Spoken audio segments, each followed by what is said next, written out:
ദൈവതിരുനാമം മഹത്വപ്പെടട്ടെ. അനുദിനമന്ന നോമ്പുകാല ചിന്തയിലേക്ക് ഏവർക്കും സ്വാഗതം.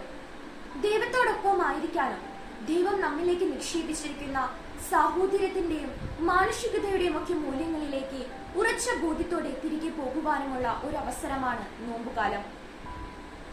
ഇന്ന് സഭ വിചിന്തനത്തിനായി നമുക്ക് നൽകിയിരിക്കുന്ന സുവിശേഷ ഭാഗം വിശുദ്ധ ലൂക്കായുടെ സുവിശേഷം 11-ാം അധ്യായം 21 മുതൽ 26 വരെയുള്ള വാക്യങ്ങളാണ്. അശുദ്ധാത്മാവ് ഒരുവനെ വിട്ടുപോയാൽ അവൻ ആശ്വാസം തേടി അലഞ്ഞു നടക്കും. എന്നാൽ അവന് ആശ്വാസം തേടി കണ്ടെത്താൻ കഴിയാതെ വരുമ്പോൾ അവൻ ആ ഭവനത്തിലേക്ക് തന്നെ തിരികെ ചെല്ലുന്നു. അപ്പോൾ ആ ഭവനം അടിച്ചുവാരി സജ്ജീകരിക്കപ്പെട്ടിരിക്കുന്നതായി കാണുന്നു. അപ്പോൾ അവൻ തന്നേക്കാൾ ദുഷ്ടരായ 7 അശുദ്ധാത്മാക്കളെയും കൂട്ടിക്കൊണ്ടുവന്ന് ആ ഭവനത്തിൽ വാസമുറപ്പിക്കുന്നതാണ് ഈ സുവിശേഷ ഭാഗത്ത് നമുക്ക് കാണുവാൻ സാധിക്കുന്നത്. നമുക്ക് ദൈവത്തോടുള്ള വിശ്വാസം തകർക്കുവാനും ആ വിശ്വാസത്തിന്റെ ആഴം കുറയ്ക്കുവാനും അശുദ്ധാത്മാക്കളും പൈശാചിക ശക്തികളും എപ്പോഴും ശ്രമിച്ചുകൊണ്ടേയിരിക്കുന്നു. ഉപവാസവും പ്രാർത്ഥനയും നോമ്പും അനുതാപവും വഴി മാത്രമേ ഈ പ്രലോഭനങ്ങളെ നമുക്ക് അതിജീവിക്കാൻ സാധിക്കുകയുള്ളൂ.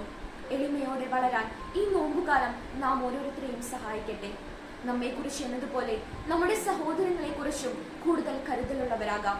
ജീവിതത്തിൽ ദൈവത്തിന് പ്രഥമവും പ്രധാനപ്പെട്ടതുമായ സ്ഥാനം അംഗീകരിച്ച് തിരികെ നൽകാൻ അവരുമായുള്ള സംഭാഷണത്തിനായി ഹൃദയത്തെ തുറന്നിടാം.